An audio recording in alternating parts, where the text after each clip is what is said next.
Assalamualaikum warahmatullahi wabarakatuh. A'udzubillahi minasyaitonirrajim. Bismillahirrahmanirrahim. Alhamdulillahirabbil alamin. Wassalatu wassalamu ala asyrofil anbiya'i wal mursalin wa ala alihi wa ashabihi ajma'in. La haula wala quwata illa billahil aliyyil azim. Amma ba'du. Bismillah, alhamdulillah. Baik, mari kita bersama-sama anakku untuk menyimak beberapa pembelajaran untuk kegiatan hari ini. Sebelumnya perkenalkan dulu, untuk Mbak Azam adalah mahasiswa PPG UIN Bukit Tinggi dari UIN Muhammad Jamil Jambek dari Bukit Tinggi. Mbak Azam termasuk dalam kelompok atau batch 3. Untuk kegiatan hari ini, sebelumnya mari kita berdoa dengan membaca raditu billahi robba wa bil islami dina wa bi Muhammadin nabiyya wa rasulah. Kemudian untuk berikutnya, sebagai bentuk rasa tunduk kita terhadap ajaran Nabi Muhammad, anak-anak juga jangan sampai lupa untuk membaca surat pendek, yaitu Quran surat An-Nas. Kemudian untuk sebagai wujud rasa kebangsaan, rasa nasionalis, kita akan melakukan lagu kebangsaan. Yang berikutnya untuk kompetensi dasar untuk kegiatan hari ini, materi hari ini kita akan bahas tentang riba.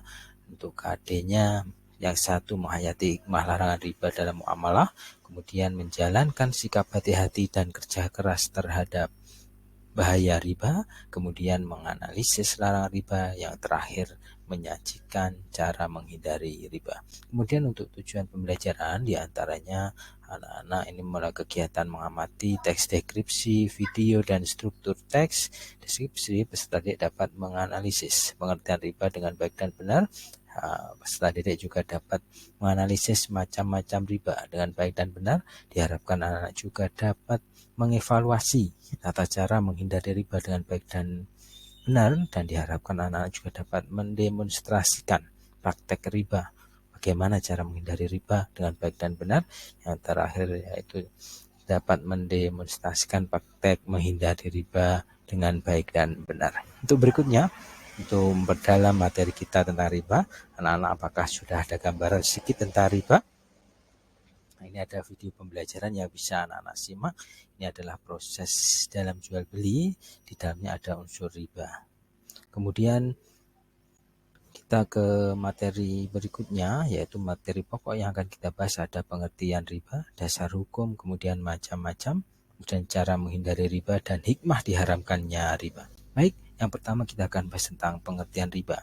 Secara bahasa atau etimologi, riba artinya tambahan atau kelebihan, sedangkan pengertian riba menurut istilah ialah kelebihan atau tambahan pembayaran dalam utang piutang atau jual beli yang disyaratkan sebelumnya bagi salah satu dari dua orang atau pihak. Kemudian dasar hukum riba ini terdapat dalam Quran surat Al-Baqarah ayat 275.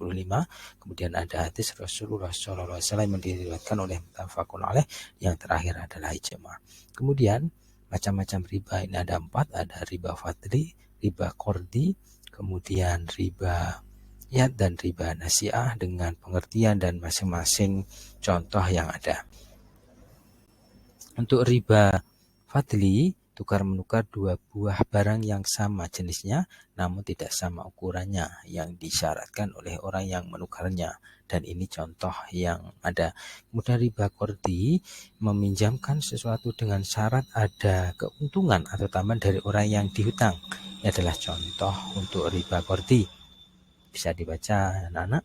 Kemudian riba yad, riba yang terjadi pada jual beli atau pertukaran yang disertai penundaan, serah terima kedua barang yang ditukarkan atau penundaan terhadap penerima salah satu barang. Ini untuk salah satu contohnya.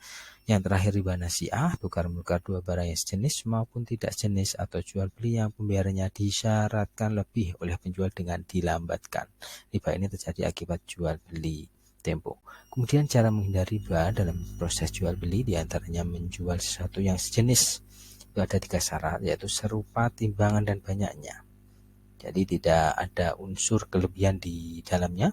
Kemudian dibayar dengan tunai tanpa harus ada kredit dan lainnya. Kemudian terima dalam akad ijab kabul sebelum meninggalkan majelis, ada kesepakatan. Kemudian untuk berikutnya dalam kehidupan sosial, bagaimana kita cara menghindari riba? Di antaranya beberapa cara untuk menghindari riba dalam kehidupan bermasyarakat, yakni membiasakan hidup sederhana, tidak menuntut, kemudian bisa mensyukuri apa yang sudah kita dapat. Kita nggak mudah terpengaruh, kita nggak mudah ingin sesuatu orang lain punya, kita bisa menahannya. Kemudian menghindari kebiasaan berhutang. Jika terpaksa hutang, jangan berhutang kepada rentenir atau orang yang suka memperanakan atau memberi bunga terhadap uang yang kita pinjam. Kemudian hikmah diharamkannya riba, menjauhi dari sikap serakah atau tamak terhadap harta yang bukan miliknya, kemudian menimbulkan permusuhan antara pribadi dan mengikis semangat kerja sama atau saling tolong-menolong antar sesama manusia. Kemudian menumbuhkan mental pemboros, tidak mau bekerja, dan menimbulkan harta dengan satu pihak. Yang terakhir, mengarahkan kaum muslim mengembangkan harta dalam mata pencaharian yang bebas dari unsur riba. Jadi ini hikmah diharamkannya riba. Kenapa kok riba itu diharamkannya? Di dalamnya ada unsur-unsur penipuan, ada unsur-unsur ketamaan, ada unsur-unsur yang tidak ada saling tolong-menolong, kan ada penipuan. Akhirnya riba itu sama Al-Quran sama hadis yang ada itu diharamkan karena sangat memberi dampak kepada orang-orang yang dikenai riba. Baik, itu untuk materi hari ini tentang pengertian riba. Kita sudah membahas tentang pengertiannya, kemudian macam-macamnya, kemudian ada dasar hukumnya yang dilanjutkan dengan cara menghindari riba, yang terakhir hikmah diharamkannya riba. Baik, kita baca doa akhir majelis. Subhanakallahumma wa bihamdik asyhadu an la ilaha illa anta astaghfiruka wa atubu ilaik. Baik, terima kasih anak-anakku. Sekian dari Pak Azam, ada kesalahan kekurangannya mohon maaf. Akhirul kalam, ihdinas syiratal mustaqim. Wassalamualaikum warahmatullahi wabarakatuh.